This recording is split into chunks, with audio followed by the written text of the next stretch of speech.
Brittany.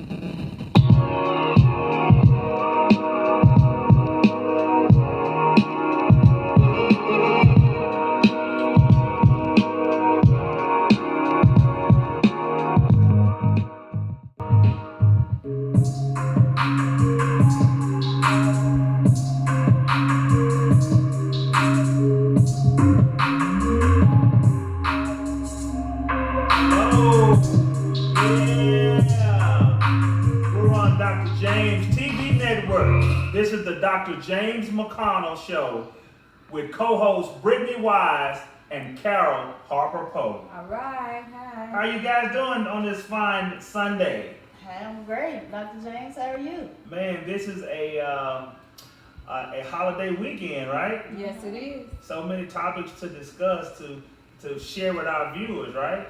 Exactly. Well, this segment is going to be world news. So we're going to attack world news. Okay.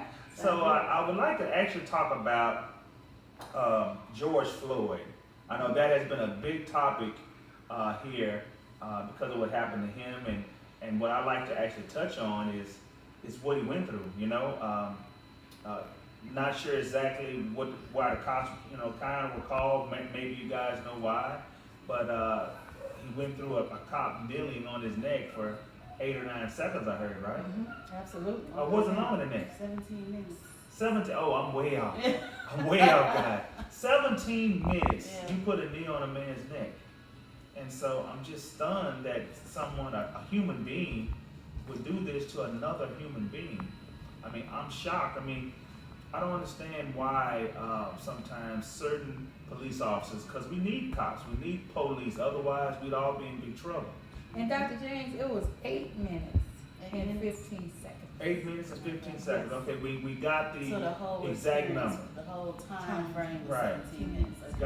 Got you. And so to be able to do this to a person because you think you can, right? Mm-hmm. Being a police officer, you shouldn't, have your power on display like that, to where we know that you can shoot if you want, we know that you can do whatever you want, but now there's consequences to really what you're doing. Exactly. So we need police and we love you, right? Right. There's mostly 97% policemen that are great, wonderful, right? They're doing their jobs. Absolutely. But we have that 3% that is doing things like this.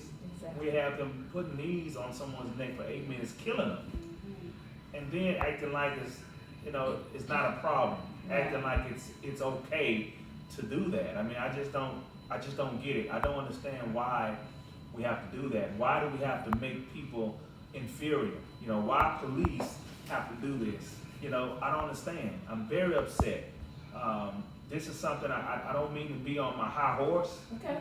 but I'm very upset. I mean, this man did not have to lose his life. So, what do you guys think, Miss Brittany? Well, after seeing the George Floyd video, I was deeply hurt. Even this has been going on way before smartphones. We just actually have smartphones and everybody's walking around with a camera, to where more people are starting to be more aware of it. But it's been going on in our communities for far too long. Even with Rodney King, what was that, in the 80s, 90s? Right. It seems so shocking for just Rodney King, but even then it was going on far too often. But George Floyd really sparked something in us to where people really just started to stand up and say enough is enough. Wow. Right. And I truly hope that we can really all just be united Exactly. and really come as one. I think right now in this season, we've been marching and protesting with Dr. King and Malcolm X and the Black Panther Party and on and so forth. We've been begging and pleading and asking for, unity and togetherness for so long. But now this is the first time where we're seeing non-Black people march with us, protest with us. Absolutely. And I think that's really what's creating the conversation, which is a beautiful thing. So I really hope that more good comes out of it. I really hope that we can really find a place of unity and togetherness. Because black people for so long been forgiving America. We've been forgiven and forgiven and forgiven, and we're really just asking for a break. We're just asking to, can we breathe? Can we exhale one time? So that's kind of how I feel about the George Floyd. I hate that he had to lose his life, but I think we're together going to stand for his life, and it's going to be more impactful than he could probably have ever imagined. That nobody knew who he, probably his family knew who he was. Right. So his impact didn't go past his community. Absolutely. But through his death, he's impacted the world, which is, you don't really know how God plans on using you, but your legacy makes a huge difference. So, what about you, Ms. Carol? What do you think about that? Well, both of you guys hit on a good topic, good scenarios. But just think about it. If that was your brother, how would you feel about it? Someone holding you down like that, he was pleading for his life, trying to breathe. And these guys, the officer, which are here to protect and serve. Right. They're supposed to protect us. And looking at the video, that was not protecting at all. That was taking the law into your own hands. So these officers was fired the next day. All 4 of them was fired. Yes, that's great. They was fired the next day. Pull out those bad apples. Yes, and it was announced 3rd-degree murder and 2nd-degree manslaughter. That's when it was announced on May 29th. So I'm gonna hit again on the 8 minutes and 15 seconds that he was pleading for his life. He was pleading for his life.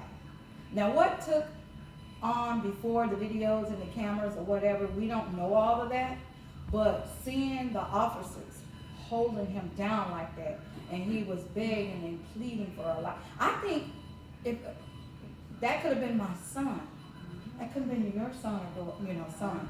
Could have been your son.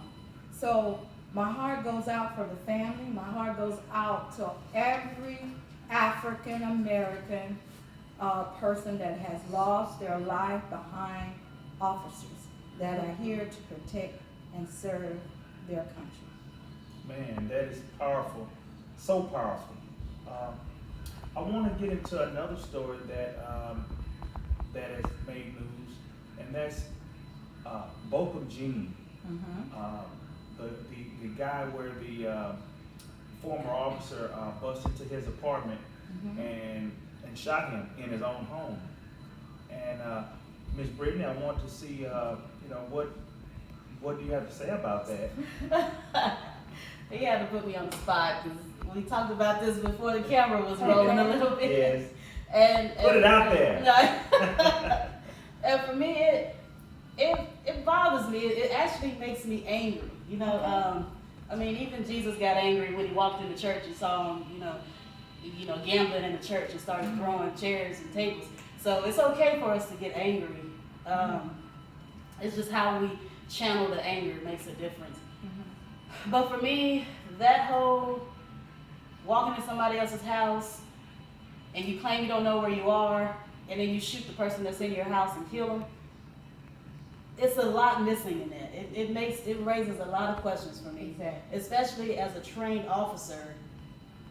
You're supposed to know the difference between 123 Main Street and 123 Main Avenue. If you get a report to go to 123 Main Avenue, you're supposed to know where you're going. You're supposed to be observant enough because you're trained properly. So for her to walk in and see different furniture that didn't click, your pictures on the wall that's not your family, that didn't click. Like at some point, and he was eating ice cream. Right. So it's like In his own home.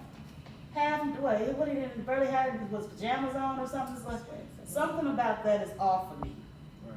Something about that raises more questions, and it makes me angry that, don't play on my intelligence. Right. Don't insult my intelligence. Don't try to play me for a fool. Like, what is going on? Right. That's how I feel about that. So it deepens me. It saddens me. It brings out, you know, and I understand why people protest, why people are angry at this point, because it's like, okay, y'all are doing nothing for us. Right. And you're supposed to be there as a catalyst to aid and help. Exactly. But now I look at you with distrust. And the whole system is designed that way. So for her to get the whatever she got in court, I don't know exactly how many years she got in court, but then the judge hands her a Bible. What other criminals get handed Bibles? What other what other criminals are getting hugged by the brother gets off the witness stand and gives her a hug, and I'm like, okay, now are they just playing on our consciousness? Are they playing on our ability to be good and kind, and are playing on our religion? And so it's like, okay, wait a minute. You know, that's how I think. I don't call it, you know, I kind of read between the lines. I can't just call it for what it is. I call it how I see it. And to me, that whole Bachman Jean, that was just a bunch of crap. You know, it's like, okay, wait a minute. Right. So, what you think, Miss Girl? I know it's a touchy subject, Lord. Well, Because somebody lost their life, so. 2 years ago, this happened. Mm. An off-duty police officer, supposedly off-duty, on the phone talking to another officer, which was married, about sexual things, and she wasn't focusing, okay? She said she wasn't focusing, okay? So walked into his apartment and shot him while he was eating ice cream. Bad news. Bad news. In his own apartment, eating ice cream. Now, what would you think, Brittany and Dr. James, somebody walking up in your house, you eating ice cream? Of course, you're going to say, hey, what you doing? Why are you in my house? And you know he walking up and saying, why are you in my house? She's not thinking and saying, first of all, why are you going to shoot the man? Right. Why are you going to shoot him in his own home? Why is that your go-to? Why is your go-to? You first of all, you need to get a clear mind, and these officers are trained. They're trained to kill, but they also trained to wound. And that's why I've been telling everybody everything that's going on in this world. Why are they not wounding people? You know, not to shoot to kill, but they are designed to shoot to kill. But it goes back to protect and serve. Right. They're trained to think first. Think, but they're So not. it's like, I'm a healthcare worker. Right. If you're having a heart attack, my go-to is not to run around screaming, help, help, help. Right. Because I'm trained To do that. Right. to do what I need to do. Absolutely. Well, So I have to think through it. Well, see, they only gave her 10 years. And so what 10 years really mean is about 4 or 5. Yes. I So mean, she's come up for so when probation. was the last time somebody murdered someone and it wasn't self-defense and they've gotten 5 years in prison? Mhm. So she got 10 years, but it means 4 with good behavior. Mm-hmm. I mean, that is crazy, right? Exactly. Oh man. So, all right. So guys, what we're gonna do is we're gonna transition, and we're gonna get into our segment called Wisdom Talk. Yeah. And we're gonna first talk about with Wisdom Talk. We're gonna get into mental health, and we're gonna talk about that after this break.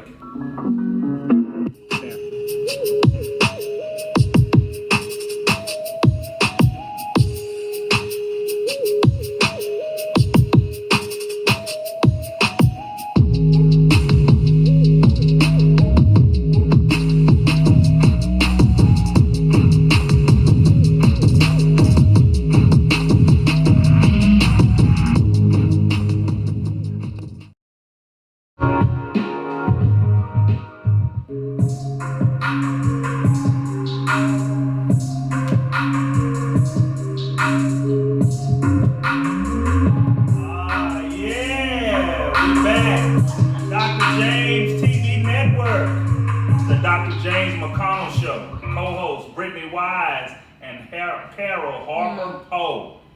We're back, guys, Hey. and we are in the segment Wisdom Talk. Yeah. And I think we're going to talk about mental health. Yep. So my question is mental disease contagious? What do y'all think? Mental disease contagious. Explain that. So you have your mental disorders, OCD, anxiety disorders, bipolarism, schizophrenia, on and so forth, narcissism, personality disorders. Are those contagious? I think it's more,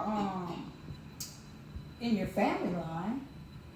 I don't think they're contagious, but you can correct me on, but I think it's in your family line. If you have a history in your family line, it could be passed down to the next generation or whoever. What, Dr. James? I like to think that mental health, the word that I like to think is it is hereditary. When you say contagious, mental health is contagious. Maybe on a general level, I think I understand what you're trying to get to. I think mental health on a general level can be contagious. I think what you're trying to say, and hopefully I'm telling you the truth of what you're trying to say.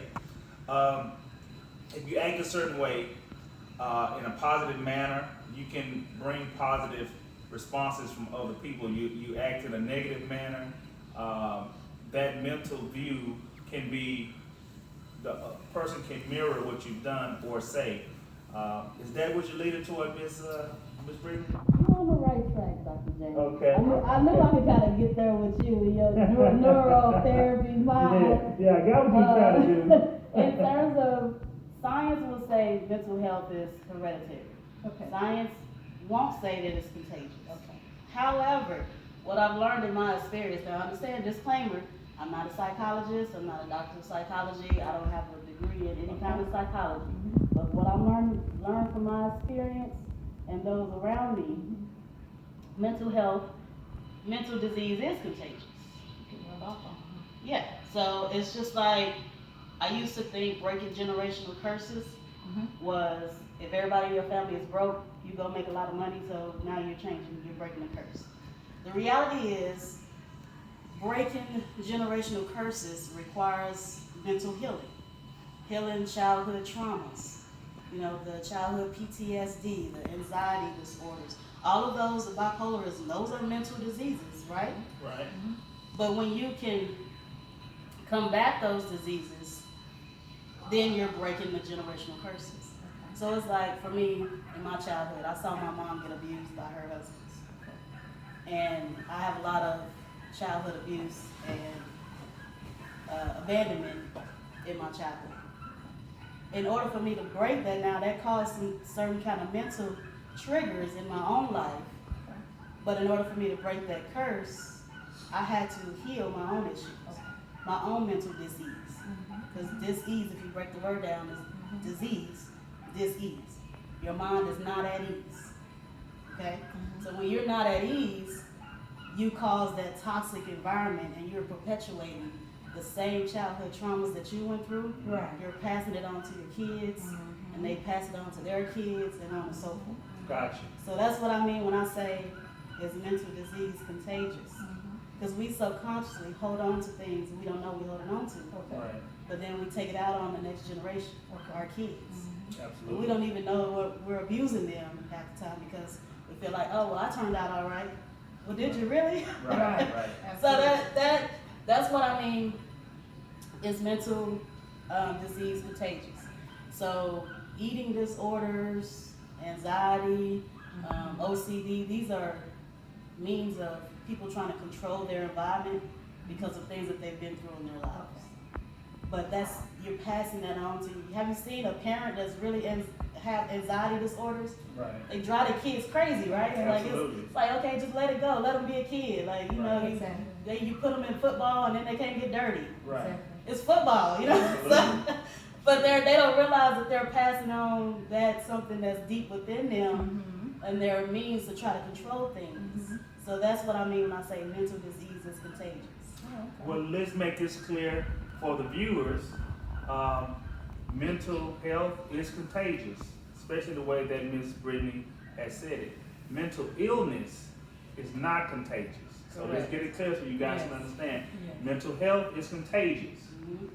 Mental illness it's not contagious. In Right. case anyone wanted to know. Yeah, if you're around somebody with bipolarism, Right. just being around them, you're not gonna get bipolarism. Right. Exactly. Contagious, and like coronavirus is contagious. Right. No, mental illness is not contagious in that standpoint. Right. But when you get into the toxic environments that you might create through your mental health issues, that's what I'm talking about. Any thoughts on that, Ms. Carol? Well, yes. I mean, any thoughts on maybe bringing out your craziness? Just kidding, Ms. Carol. I'm gonna go right there with you. And I am crazy at times, but I don't have a mental illness. Yeah, the but first step is awareness. it's awareness, yes, but just a little, to hit a little bit on that, we all have mental illness in our family, if I'm saying it correctly. Every black We, person. yeah, we all have it in our family, and I have witnessed it firsthand, and it can be stressful. It can make you feel like, man, what's going on? I mean, but in time, if whatever the medication that the doctor is prescribing, if they do whatever they need to do and stay on the medication, it will work. But once they get off that medication, it's like they're a totally different person, and they like, what is his name? The Incredible. You talked about it, the Incredible Hulk. So, and yeah, I know. And I just say I have this little slogan and that I use, but I'm not joking because of people that have it. I'm just saying if somebody begin to act that way, I say you must be ADHD, bipolar, and schizophrenic and all that stuff because you behave in that way. But I'm not down in the illness. I'm just saying we just make a joke, but it is real. Right. Mental illness is real. So, and that's what's going on. Just to hit a piggyback on this, a lot of people that I know we talked about the world news, but a lot of people that's getting killed these days have mental illness and they don't know how to deal with it. Right. And a lot of the school shootings are Yes. related to kids with mental Right. illness Yes. as well. Yes. Well, I wanted to get into a topic that has to do a little bit with health. Home remedies. A lot of home remedies that our parents have talked to us about. Home remedies to help you in a lot of ways. So, home remedy to lower high blood pressure, I heard was vinegar, apple cider vinegar. Okay. That's one thing that I've heard to help lower blood pressure. Okay. And so, do you have any home remedies? I have a lot of them. Well, tell me some that the users can use to save a trip from going to the doctor if it's nothing major. Okay, I'm gonna clarify this. I am not a doctor. This is just something my mom used to use when we was children, when we had a cold or we had a sniffle or we had like flu-like symptoms. She used real lemons, and I use it today. I use it on my kids, and I'm still using it. It's a lot of people that I have given this remedy to. Lemons, real lemons, peppermint, and a little bit of alcohol. I'm not saying getting drunk off the alcohol, but a little bit of alcohol. You boil it, and you turn it into like a hot toddy. We call it a hot toddy. And you could put, if you have cough drops, you could put your cough drops in it. It really is just opening up everything, and you really don't need to go outside. You need to just sweat it. It makes you sweat. And you take this for 2 or 3 days, because I had to treat my whole family. It was my daughter and my mom. About 6 months of the winter, it was in the winter months of last year. We all had to take this, and we all had to take it, and we became well. So it does work, and I gave it to a couple of people outside the family. Yeah, I always believe God didn't put us on this earth to live and not give us everything we need to survive. So I'll find a natural remedy in a minute. Okay. I know. I remember when my oldest daughter was like 2 years old, and she had an ear infection. Okay. Well, I took her to the doctor the first time. They gave her antibiotics, yada yada yada. Took that, it came right back. But this time it was like 2 o'clock in the morning. Well, ain't no doctors open at 2 in the morning. Okay. I hop right on Google. We love Google. And I found some natural remedies, and it said garlic juice or onion juice. So I burned down cooked down some onion. Took the onion juice off, let it cool a little bit, put it right in her ears, knocked it right out. Wow. My baby wasn't crying or nothing, and she was 2 years old. Yeah, I love it. Yeah, I truly believe in a lot of the natural remedies because they work. Right. Now the only issue now, we don't have the same backyards our grandparents did or our great grandparents where they can go to the garden and Right. grab the mint fresh off the leaf or off the bush.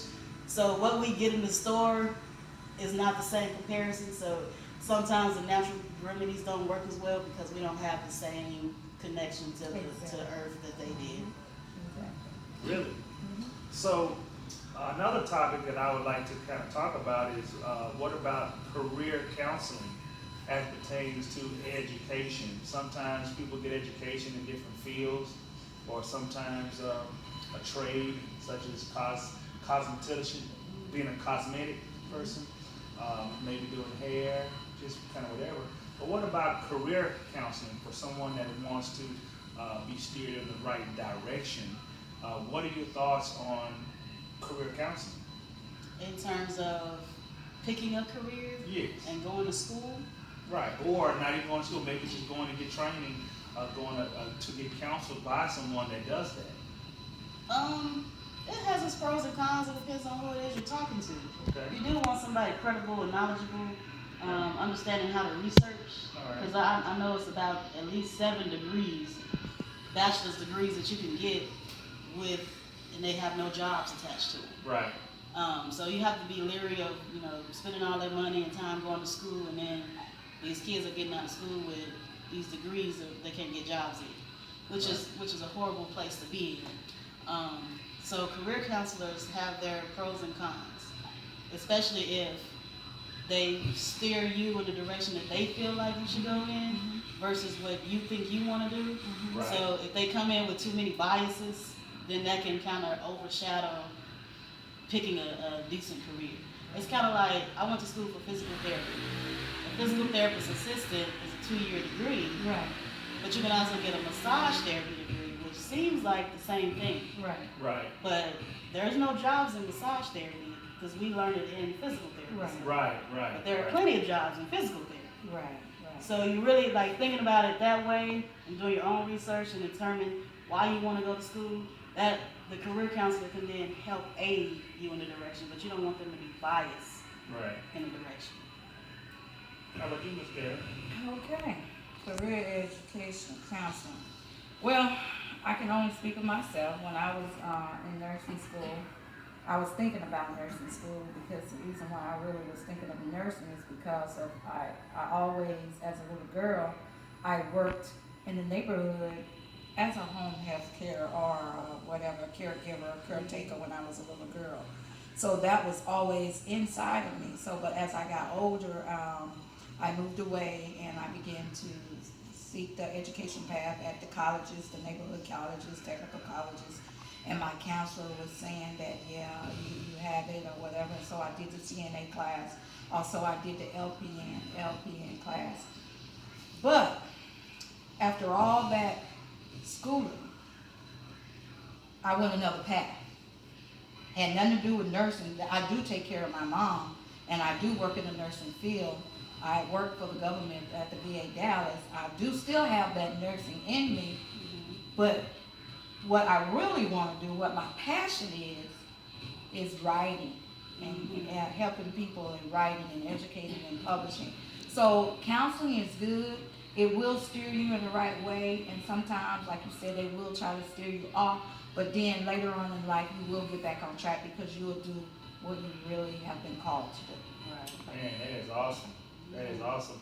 What about money? As far as people being educated more on money, my take on that is just as important, even maybe more than just going to school and learning history or biology, is the understanding of money and how that works and how you make it, how you invest it.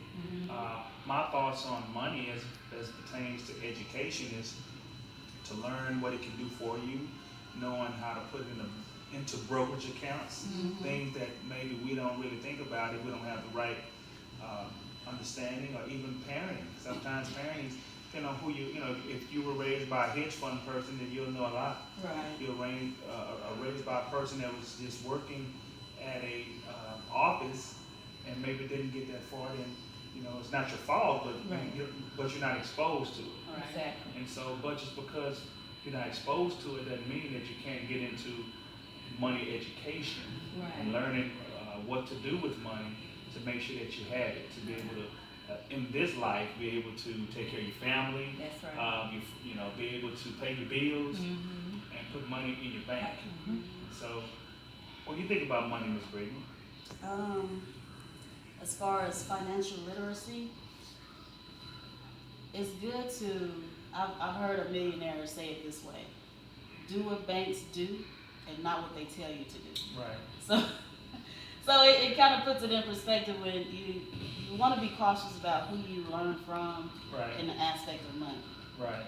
I know some people try to stay away from the subject of money because they don't understand money. But when you're open to talk about money, then you understand how money works and the abundance of it and bringing it to you as opposed to chasing it. Right. So having that concept of money and what it means, and I've also heard, what is it? Money is a great servant, but a horrible master. Right. So if you allow money to master you, then you'll do almost anything for money. Right? Love it. But if you allow it to be a servant and you use it as a tool and a resource, then it's a valuable tool and resource. Okay. So that's how I've heard it, and I try to stick with that. Well, that'll work. I love it. So what we're gonna do, we'll end this segment, and we're going to get ready to take a break. And when we come back, we're gonna get into, I love the way that you said, Ms. Brittany. What's the name of this next segment? The Ambassador Symposium. The Ambassador Symposium is next. Stay tuned.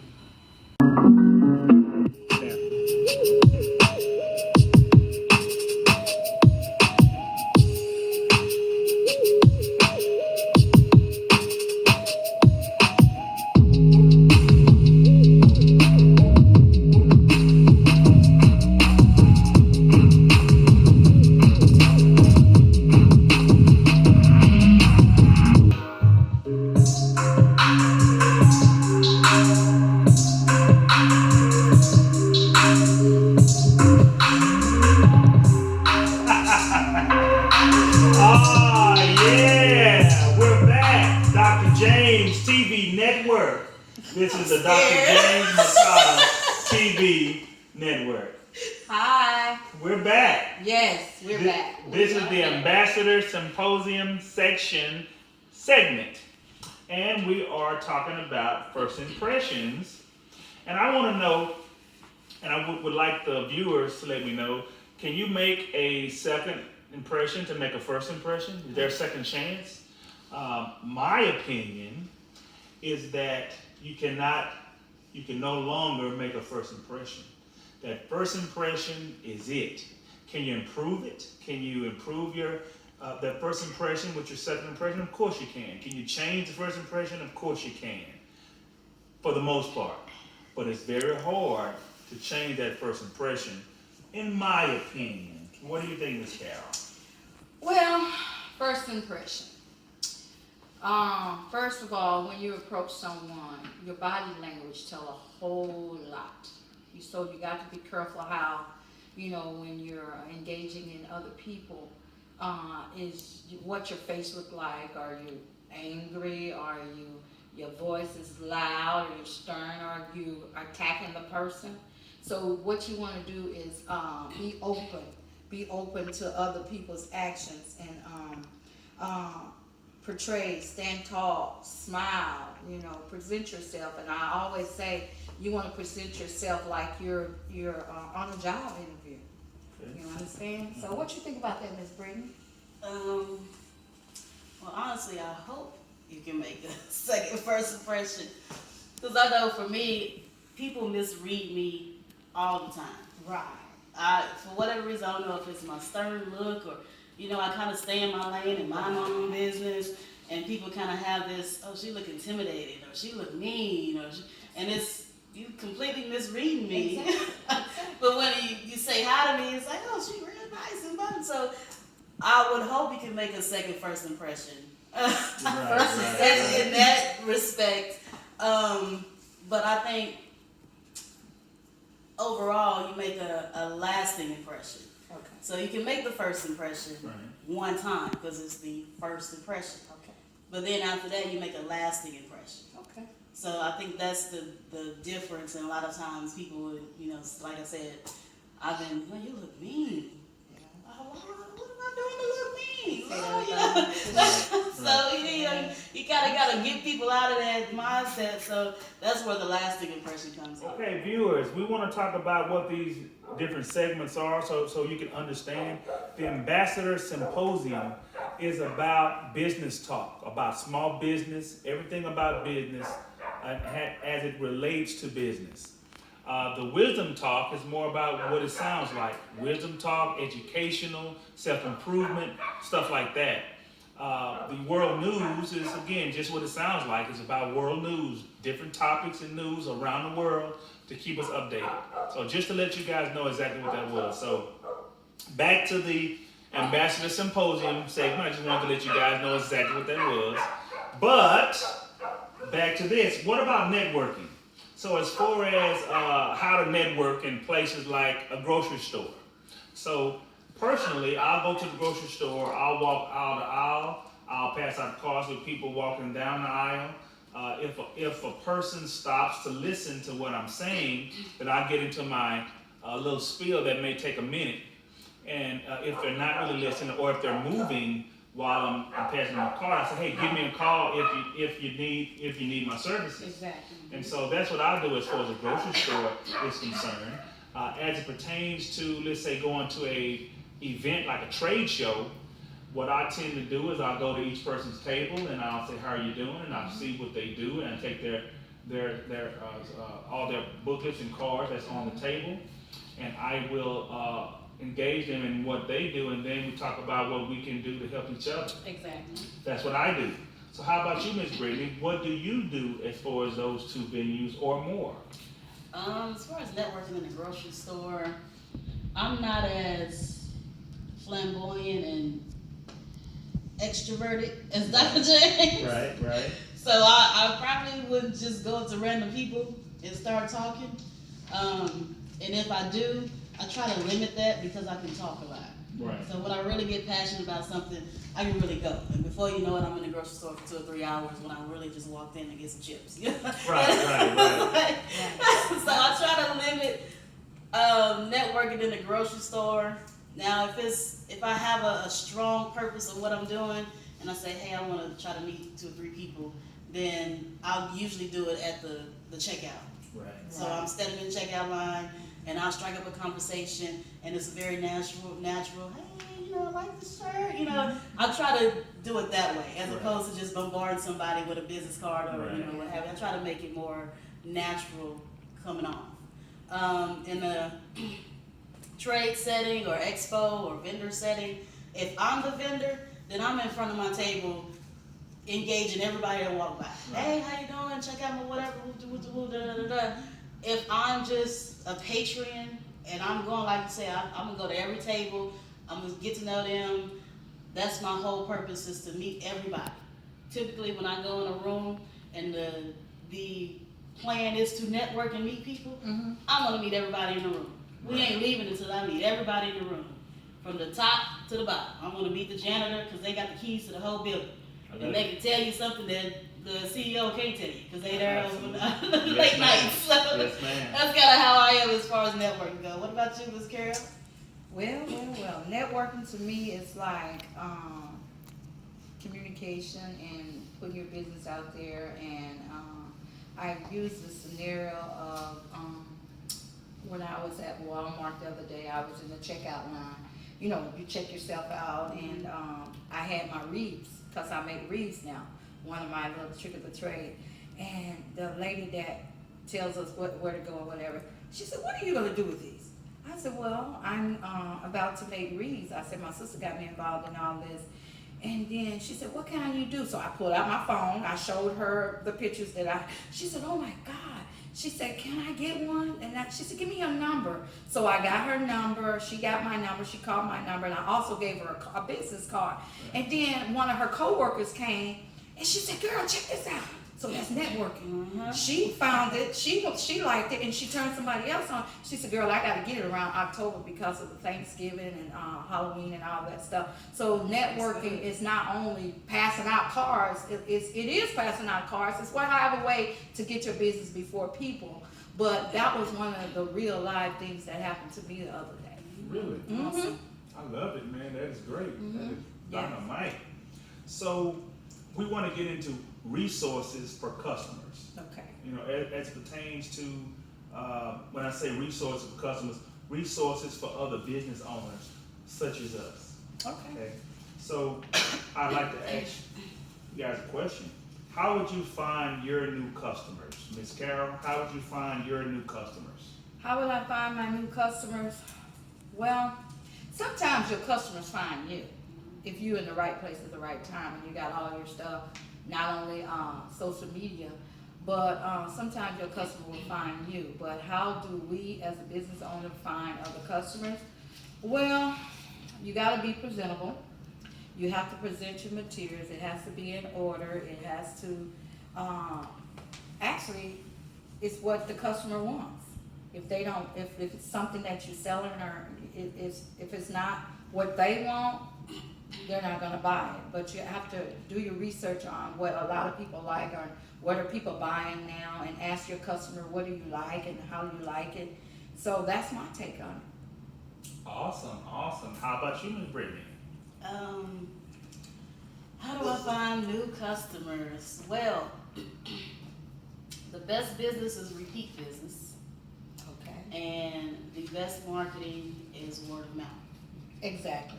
So I do the advertising and, the traditional billboards and newspapers and magazines, and all of that is nice. It's costly, but it helps with branding. But ultimately, the way I've found all of my customers is through word of mouth. Exactly. Through being in the community, being out, going to a health fair or whatever it is, expo or whatever, and just talking to people. Right. And then you meet somebody that know you, and then they just, oh, go check Brittany out. Right. Brittany's doing this, and that's, you want people talking about you. Right. Like, I think it was Brad Pitt. It doesn't matter if it's good or bad news, as long as you're in the news. that was Brad Pitt. Now, I don't know if that worked for small business owners, Right. but I kind of understand what he was saying. As long as somebody's talking about you, as long as somebody's saying something about you and bringing you up, Right. then that's business. I love it. I love it. So, how do I find my new customers? Mine is more on a broad spectrum. As far as social media is one, cold calling is another. I'll go to supermarkets, malls, word of mouth, referrals. A lot of different avenues to find customers because the planet has over 7 billion people on it. Okay. So we have a wealth of customers to look through, Right. right? And another aspect of resources for the other business owners is what resources would you use to deal with customers you have met but haven't done business with? Now, I'm going to elaborate on that first. I have customers, everyone has customers that they've met that hadn't done business with them. So you need to have a resource to be able to come at these customers in another way or see if they're ready to finally do business with you. So if you call them and how are you doing and are you ready to take action, if the answer is yes, then great. If the answer is not yet, no, then there's other resources. There's ways to send them videos. Some can be animated about your opportunity. Some people will look at that and that'll turn them on, right? You could send them a phone number. Sometimes you can send them a phone number and it'll send an automatic text for them to take action. That action will lead to them going to a website to look at a video or two to be able to, again, spark their interest. You'll be amazed at how much that works with past customers because sometimes they're not ready at that time, but they may be ready 2 months from now, 5 months from now, a year from now, a year and a half from now. You never know. A lot of business owners, when they don't get business from a customer or from that person, they tend to erase their number, never call them again. That's amateur. You really do have to call a professional will never throw away a number unless that person, obviously has been using profanity with you or really doesn't like you or something, right? But other than that, you should always keep a number. Always call this customer later, whether it's a week later, a month later, 5 months, a year later. You should always call this customer back because you never know what the circumstances hold for them to use you later. Exactly. So Ms. Brittany, what resource do you use to deal with a customer that you met but haven't done business with you yet? It depends on what their need is. So I approach things a little differently. I try to be relational, and I try to meet the person where they are. Right. So whatever your need is, if you say you need dent repair, I'm gonna patch you to a person that I know that does dent repair, Mm-hmm. and through that relationship, you'll remember me. Right. Exactly. So it's like, I'll meet you where you are. Mm-hmm. And then from there, I'll just stay in contact with you. And eventually, either I'll throw in snippets of what I do Mm-hmm. and bring in those resources, whether it be a video, a TV show, Mm-hmm. an article, social media, however I can bring that person to accomplishing their goals, then they always look at me as an expert. Right. They always look at me as somebody who was genuine and authentic in helping them be successful. Right. So when I show that I want you to be successful, then you in turn want to know what it is that I do. Exactly. How about you, Ms. Kara? All right. What resources will you use to deal with customers that you have met but haven't done business with? Well, I can say this on a personal tip. My resources that I have, let's go with the books. The books that I have, I give away. I have gave away tons and tons and tons of books. And I let them know, I'm giving this away to you. But in turn, I'm gonna give you business cards, and I want you to pass these out to your family, and friends. And later down the line, whatever else I have besides whatever I gave them, they will buy my other products that I have. And also, I'm really, but haven't done business with. Also, you can use, like you said, word of mouth. You can use the word of mouth to tell your family and friends, and that's all I have, Dr. James. Is that true now? Okay. That's all I That have. ain't true. That ain't true. I know, Lord. Are you faking the game right now? What about, Make it a second. what about social media marketing? Let's dig into that. What do you do as far as social media marketing? Okay, thank you, Dr. James. Now that's up my alley. Of course, right, Dr. Right, James, with all of them absolutely. Texas and UBC. Absolutely. So, social media, the way I do my social media to get people involved in it, I use Facebook, Twitter, Instagram, and I have my own business that I request friends and pass my information to friends, and send videos of my clipping of whatever product that I'm selling. It's not always a book, but whatever I'm selling at that time. I send them my website, my business page, CarolDHarper.com, my website, my publishing company, Carol Harper Poe, all those things on social media. So that is what I do, and also I send promo codes. I use promo codes and give them discounts and stuff like that. Oh man, I love it. I love it. How about you, Miss Brittany? As far as social media, Yes. I'm still really trying to take a liking to social media because I'm kind of private. So. Right. And then, so it's hard for me to really just start putting a bunch of stuff on social media, knowing that I don't really like people in my business. But I got a business. It's kind of weird. Like, you got a business, so you got to tell people about your business. Right. And then somehow do it cleverly to where they're not in your business. Absolutely. So I'm still with, look, Dr. James is still helping me with the social media part and still training and coaching me on that so I can really monetize it like I need to. But I do like with my dance videos and stuff. Right. We share those on Instagram. I connect with a lot of the major choreographers and dancers in the entertainment industry. Okay. And I share to them, and We've actually had videos shared to Beyonce, and so like in that respect, yeah, that's how social media works. Right. It works if you work it. Okay. Absolutely. Well, I believe in that platform that it can be overused, it can be underused, Brittany? and so Don't drink that. Why are you posting so much, Carol? Stop posting. It's time to make some money.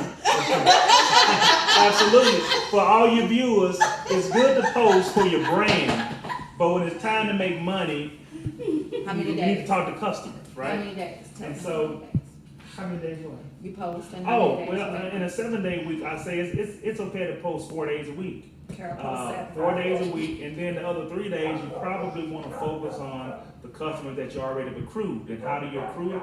Well, obviously, as it pertains to social media, I have online scripts to help you take customers from social media and pull them to your phone. It's like a conveyor belt to be able to get phone numbers. But from that online script, we have phone scripts to be able to help you call that customer and get them to want to listen to the presentation about what you have. Then there is a phone script for business owners or regular people. There's a face-to-face script for when you're meeting people where you don't have to think about what to say. You can say this every time and you can be able to move forward. So there's a place for a lot of things. And yes, as a brand, you want to post. But if you're spending 7 days a week posting and you're not really thinking about, posting, people are going to respond, but to be honest, the only way to get people to spend money through just a post is to do it in a certain way. First way, the more popular way, is you have to spend an immense amount of money. You have to spend $2,000 or $3,000 a month for 100,000 people to see what you have to get 100 or less sales. That's how that works. And so if you're not going to spend $2,000 or $3,000 a month, then don't worry about posting, just for 50 people, 100 people, 200 people to see it, and you got one person responding. It makes no sense. So you post it for branding purposes, but then you need to, as you get customers, you talk with that individual person. If you can build an individual relationship with every customer that you want to talk to, that's how you do it. You can't do it by just posting. Posting is important. Posting is very important. It's needed. But if you have a team of people working, then you don't have to worry about it all the time. But if you're a one-man show, which most people are, you just have a few people here or there, and yes, we have virtual assistants for anyone that need a virtual assistant. Yes. Our phone number is going to be on the screen. It should be on the screen by now for you to look at it, and so you can give us a call. But we definitely want to be able to help anyone that wants to grow their business, show them how to get people from social media in an easy manner, and we're looking forward to it. All right, so the first phone number here is 469-765-5327 to just do just that. 469-765-5327 to do just that. Ms. Brittany, is there anything that you want to tell the viewers about your business and your phone number? You can find me on YouTube, Wisdom Talk with the Phoenix.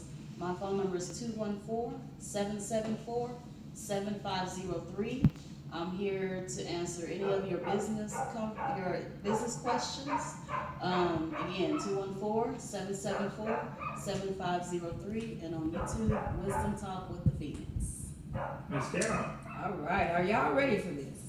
Carol's Publishing Company on Facebook, Carol Harper on Facebook, Books for Life on Facebook, LinkedIn Carol Harper, YouTube Carol's Publishing Company. My website, caroldharper.com. My phone numbers are 469-778-8682 and 469-643-6498. Thank you guys for watching our show on the Dr. James TV Network. This is the Dr. James McConnell Show with co-hosts Brittany Wise and Carol Harper Poe. And we'll see you guys next week.